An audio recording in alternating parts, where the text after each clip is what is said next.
us. This is my argument. Then what the borderline is between non-neutrality and actual discrimination is not a scientific question. It can be debatable. I think it should be accepted that two spheres exist, and then you can debate where the borderline is. These are not, a purely scientific question.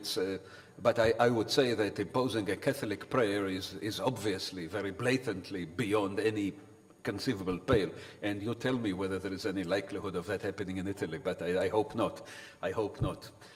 On Quebec, of course, this demonstrates in detail what I was claiming, that as a matter of fact, neutrality, including nobody has accused the government of Quebec of being neutral when it comes to language. I think it is of course very blatantly non-neutral. That's a soft word, a soft way to put it, but it is allegedly, it perceived I think it's honestly perceives itself rather than just manipulatively claiming that it is neutral in religion because it is secular. Of course, it is much more secular than it used to be, but as you mentioned, there are several clear expressions of this non-neutrality. If it's true about the secularized Quebec, it is true generally about the free world. And in Israel, it's a complicated question. The religious element is part of the Jewish, of the culture, of the national culture of the Jewish people.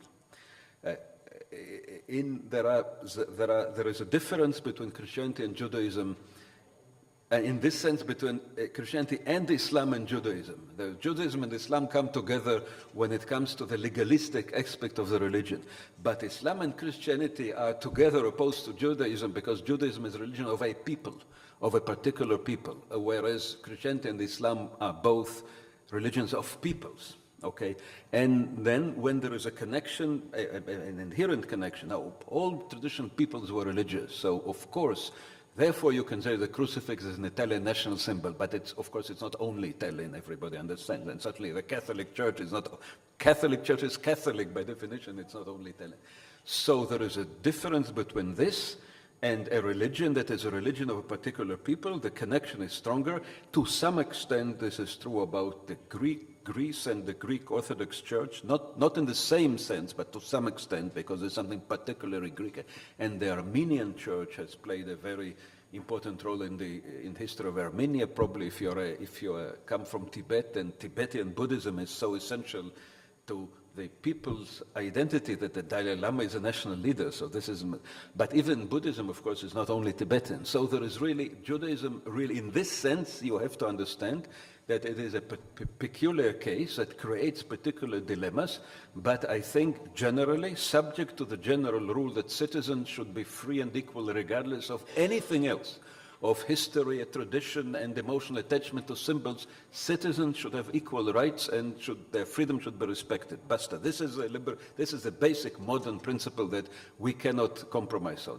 Subject to that, in the framework of what I call legitimate non-neutrality of the state in matters of culture, I think it is not surprising that there is a special role of Judaism in the public sphere of the Jewish nation state. And I don't think there is anything wrong with that by definition, but when it clashes with civic equality and civic freedom, it is illegitimate. The monopoly of rabbinical, not just rabbinical, all religious courts, the monopoly of religious courts of all religions on matters of personal status in Israel are clearly, straightforwardly a violation of basic democratic norms. And while there are ways to circumvent it, there is marriage in Cyprus and all kinds of tricks, but of course it is a violation of democratic norms, and as such should be criticized and should be amended when, inshallah, it becomes possible. So that is the answer. And where you draw the border, then you can argue. In some particular case, you can argue. Now, on language being inevitable and religion being, or religious non-neutrality being optional, you are right, of course. This is true. Now, well, philosophically, you could claim that once you admit that neutrality is impossible, is technically impossible, in an area that you admit is of vital cultural importance to peoples, and especially to minorities, of course, then one could claim that this gives the coup de grace to the principle of neutrality as an obligation. Okay, then you can say that this probably means that neutrality is an exaggerated pretense. It doesn't necessarily. You could defend still. Then you can say, but religious neutrality is more offensive, and in some ways it is more offensive, but it is a matter of limit. I would say that a stage at which religious non-neutrality becomes really offensive is a stage which I would say infringes on equality. It starts constituting discrimination.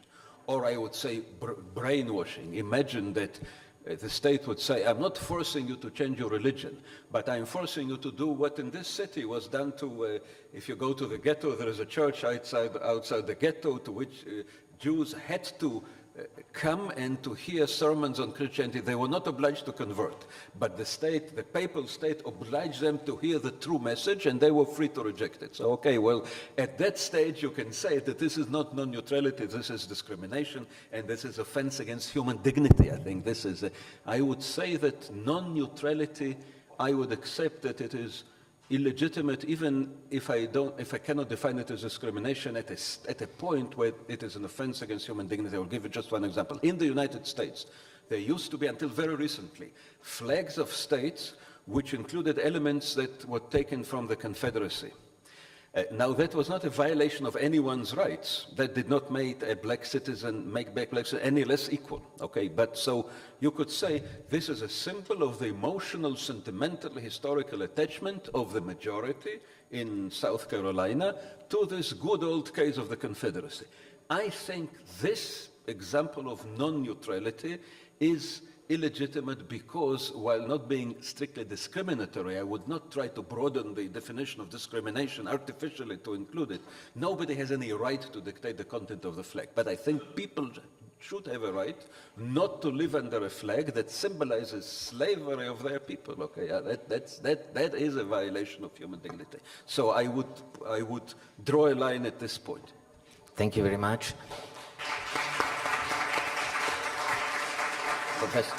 Professor Jacobson, if you want to stay with us, very welcome. I invite